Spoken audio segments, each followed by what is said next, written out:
اس میں کوئی شک نہیں کہ اسٹیبلشمنٹ نے سر توڑ کوشش کی ہے پاکستان میں فورن انویسٹمنٹ لانے میں. اس میں کوئی شک نہیں کہ جنرل عاصم منیر جب سے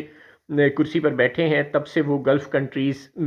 کے سفیروں سے بھی رابطے میں ہیں, حکومتوں سے بھی رابطے میں ہیں, خود بھی بار بار وہ وہاں جاتے رہے ہیں, اور انہوں نے اخیر قسم کا منترلہ کیا ہے کہ کسی طرح پاکستان میں فورن انویسٹمنٹ آ جائے.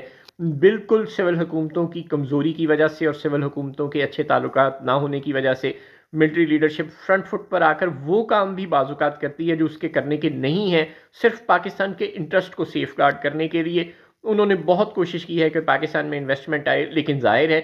بیرونی طاقتوں کو بھی اچھی طرح پتہ ہے کہ کل کو اگر کوئی اینٹی اسٹیبلشمنٹ رجیم پاکستان میں حکومت میں آ گئی تو پھر کیا بنے گا. انہیں شاید پوری طرح ادراک نہ ہو کہ پاکستان میں ملٹری اسٹیبلشمنٹ کا کس قدر ہولڈ ہے, لہٰذا ایم او یوز سے بات آگے نہیں بڑھ سکی. اب اگر حکومت اقتدار کی تبدیلی تک ایم او یو سے آگے بات نہیں جاتی تو پھر اس کا منطقی نتیجہ ایک ہی نکلے گا کہ اسٹیبلشمنٹ کو کوئی بہت ہی بڑا پپٹ قسم کا پرائم منسٹر چاہیے ہوگا,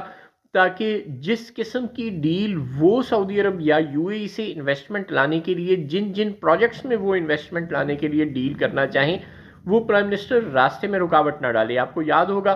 کہ نواز شریف نے سی پیک کے تحت جو معاہدے چائنا کے ساتھ کیے تھے, جب عمران خان صاحب کو حکومت ملی تو انہوں نے کہا سی پیک بہت اچھا پروجیکٹ ہے, چین ہمارا بہت اچھا دوست ہے, لیکن میں چاہتا ہوں کہ یہ والے پروجیکٹ ہم نہ کریں, یہ والے پروجیکٹ ہم کریں. ظاہر ہے ان پہ نواز شریف کے نام کی تختی لگی ہوئی تھی اور عمران خان صاحب کو اپنے نام کی تختی چاہیے تھی, اور چین کو مجبوراً ظاہر ہے چونکہ اس نے پاکستان کے ساتھ سی پیک کو آگے بڑھانا تھا, روڈ اینڈ بیلٹ انیشیٹو میں اس کا اپنا بھی بہت بڑا سٹیک وابستہ ہے, لہٰذا اس نے عمران خان صاحب کی بات مان لی تھی. لیکن نئے سرے سے ایم او یو سائن ہوئے, نئے سرے سے فیزیبلٹیز رپورٹ بنی, اور معاملات جو ہے وہ سال دو سال پیچھے چلے گئے. کچھ بلا شبہ عمران خان صاحب کی سوچ کسی حد تک درست بھی تھی کہ نواز شریف صاحب اور شہباز شریف صاحب جو تیل سے اور ڈیزل سے بجلی پیدا کرنے کے پروجیکٹس چین کے ساتھ مل کے لگا رہے تھے, یا اسی طرح کے کچھ دیگر کام کر رہے تھے جو رینیویبل انرجی پہ بیس نہیں کرتے تھے, تو اس کا جو کاسٹ تھی وہ الٹیمیٹلی عوام کی جیب سے نکلنی تھی. اور خان صاحب یہ چاہ رہے تھے کہ ایسے پروجیکٹس لگیں, چاہے وہ بجلی کے منصوبے ہوں یا وہ کوئی بھی اور منصوبے ہوں, جس کی جو پروجیکٹ کے وائبل ہو, جس کو کی کاسٹ ہمیں عوام کی جیبوں سے نہ نکالنی پڑے. بہرحال وجوہات جو بھی تھیں, جس طرح چین کے ساتھ سی پیک کے پروجیکٹس کو عمران خان کی حکومت نے نواز شریف سے اقتدار لینے کے بعد ریویو کیا تھا اور چینج کیا تھا, اسی طرح اب جو کاکڑ حکومت نے یا اسٹیبلشمنٹ نے مل کر ایم او یو سائن کیے ہیں گلف کنٹریز کے ساتھ, اگر کوئی ایسا پرائم منسٹر آ گیا جو پپٹ نہ ہوا, بھلے وہ پرو اسٹیبلشمنٹ جماعت سے ہی کیوں نہ ہو,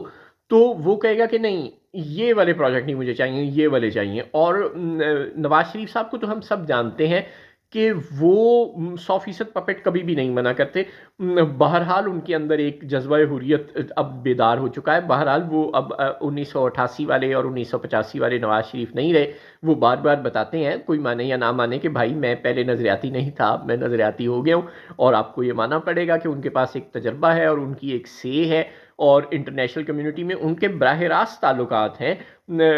حافظ عاصم منیر صاحب سے, یا شہباز شریف صاحب سے, یا عمران خان صاحب سے, یا حتیٰ کہ زرداری صاحب کے بھی اتنے تعلقات گلف کنٹریز میں نہیں ہیں جتنے نواز شریف صاحب کے ذاتی مراسم ہیں. انڈیا سے لے کر, چائنا سے لے کر اور گلف کنٹریز تک بالکل نواز شریف صاحب کی ایک سے ہے اور ان کی سنی جاتی ہے. لہٰذا جب وہ آئیں گے اور وہ کہیں گے نہیں یار اے والے پروجیکٹ نہیں, میں نے اے والے چاہیے دینے, تو سعودی حکومت اور یو اے کی حکومتیں فوراً مان لیں گی, اور اس سے اسٹیبلشمنٹ کو ٹھیس پہنچے گی. وہ نہیں پسند کرتے کہ ان کے پروجیکٹس میں کوئی تبدیلی کرے. لہٰذا ابھی بہت سارے سوالیہ نشان ہیں کہ اسٹیبلشمنٹ نواز شریف کو بہت اور وزیر اعظم پسند کرے گی. اگر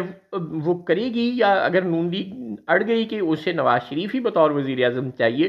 تو پھر اسٹیبلشمنٹ کو پہلے بہت سی گارنٹیز چاہیے ہوں گی میاں صاحب سے. کیا وہ دینے پر تیار ہو جائیں گے؟